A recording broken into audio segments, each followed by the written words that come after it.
Hi everyone, we're on page 38 today. That's Masechet naturally in Masechet Gittin, and the Gemara in today's Daf is going to be discussing the case of an Eved Knaani. So what is this going on? It's a non-Jewish slave, naturally translated in English.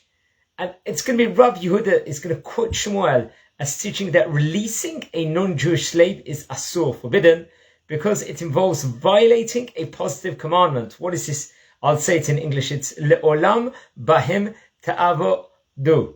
So what is this? Of them may you take your bondsman forever, requiring that one subjugate slaves their entire lives, according to this, which is a quote from Sefer Vayikra on chapter 25, pasuk 46.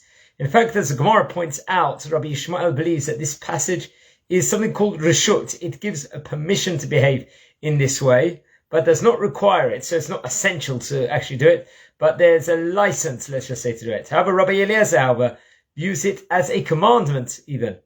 The Gemara follows this step, this with a story describing how Rabbi Eliezer once found that the synagogue lacked a Minyan of 10 people, and he freed a slave so that there would be the required 10 people, explaining that for the purpose of mitzvah, it will there be permissible. So he freed the slave and he is not going to have the slave status anymore, which is a very interesting, a very, very interesting story. So some of the Rishonim explain the possible prohibition against freeing a non-Jewish slave as stemming from the idea of lo tehanem, according to which giving a gift to a non-Jew with no expectation of reciprocity is forbidden, which we learn about in Sefer Devarim in chapter 7.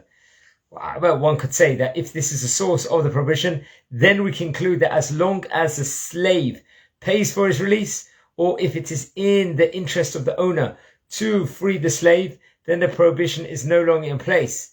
However, one can argue different ways within regards to this, and the Rav Steinsaltz, Zecher Tzadik Libracha, gives it an extra note, an extra tidbit within regards to this, that every Evet Knaani is obligated in some level of mitzvot. There's some madriga when it comes to mitzvot over there. A situation that's actually going to lead the commentator, the Rashba, to conclude that he cannot be considered a non-Jew, and lota tehanem would not apply.